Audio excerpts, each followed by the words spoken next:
नमस्कार, मी पंजाब डस आणि शेतकऱ्यासाठी आनंदाची बातमी. फक्त आजच्या दिवसात राज्यात भाग बदलत पाऊस पडणार आहे.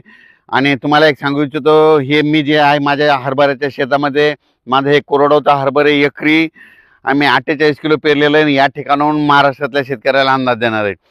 तर राज्यातल्या शेतकऱ्याला सर्वप्रथम सांगू इच्छितो की राज्यात फक्त आजच्या दिवसात राज्य भाग बदलत विखुरलेल्या स्वरूपाचा पाऊस पडणार आहे. उत्तर महाराष्ट्राकडे थोडा जास्त राहणार आहे, म्हणून हा अंदाज लक्षात घ्यायचा.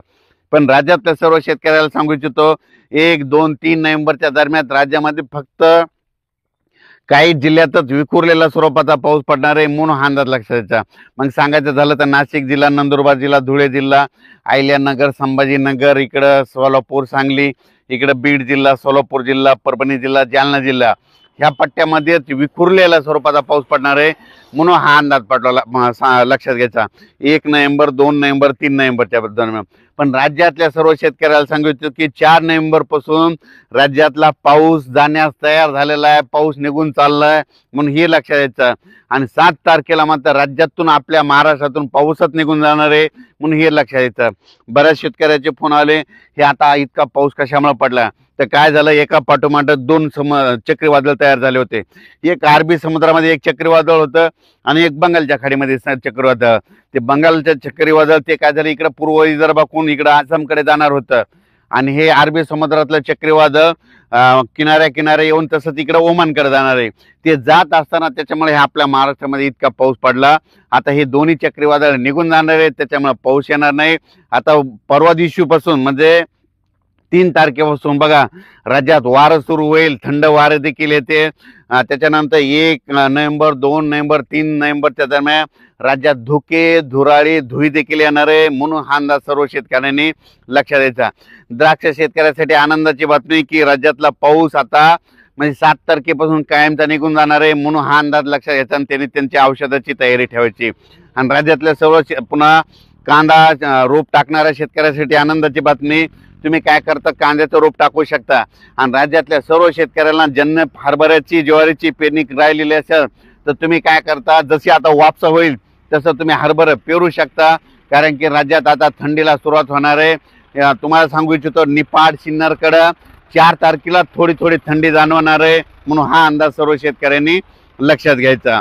तर राज्यामध्ये आता चांगली थंडीला सुरुवात होणार आहे. 7 तारखेपासून राज्यात सगळीकडे थंडी जाणवणार आहे, म्हणून हा अंदाज लक्षात घ्यायचा. तसं तर 4-5 तारखेला तुम्हाला एक सांगू इच्छितो, इकडं नंदुरबार जिल्हा, धुळे जिल्हा, जळगाव जिल्हा, इकडं बुरामपूर, याच्यानंतर घाटाच्या खाली बुलढाणा जिल्हा, त्याच्यानंतर परतवाडा, अचलपूर, दर्यापूर, मोर्शी, अमरावती या पट्ट्यामध्ये 5 तारखेला 4-5 तारखेला तिकडं थंडीची लाट म्हणजे सुरुवात होणार आहे. त्याच्यानंतर ती थंडी 6 तारखेला परत इकडं मराठवाड्यापर्यंत येणार आहे. 7 तारखेला ती थंडी आपलं सांगली, सातारा, इकडं सोलापूर म्हणजे दक्षिण पट्ट्याकडे जाणार आहे, म्हणून हा अंदाज लक्षात घ्यायचा. 8 तारखेला राज्यात सगळीकडे थंडी दिसणार आहे. 8 तारखेला सगळ्यांना असं वाटेल की आता हिवाळा सुरू झाला असं म्हणून जाणवणार आहे, म्हणून हे लक्षात घ्यायचं. पण तुम्हाला एक सांगू इच्छितो की राज्यामध्ये उद्यापासून राज्यात धुके, धुराळी अशी धुई येईल की रस्त्यांना देखील दिसणार नाही. गाडी चालवत असताना तुम्हाला लाईट लावावं लागते, पिवळे लाईट लावावं लागते. अशी राज्यामध्ये आता 1 ते 4 नोव्हेंबरच्या दरम्यान धुके येणार आहेत, म्हणून हा अंदाज लक्षात घ्यायचा. राज्यातल्या सर्व शेतकऱ्यांसाठी आनंदाची बातमी, राज्यात फक्त आजच्या दिवसात भाग बदलत विखुरलेल्या स्वरूपाचा पाऊस पडणार आहे. उद्यापासून राज्यातला पाऊस कमी होणार आहे, फक्त विखुरलेल्या स्वरूपाचा राहील, भाग बदलत पडणार आहे, सर्वदूर पडणार नाही. त्याच्यामुळे काही घाबरायची चिंता नाही. आणि जे सर्व शेतकऱ्याला सांगू इच्छितो की ज्यांची पेरणी राहिलेली असेल आता तुम्ही पेरू शकता.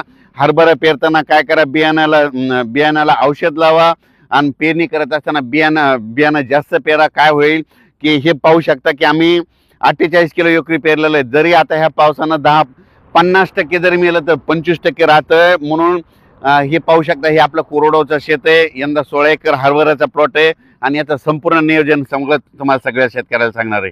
धन्यवाद.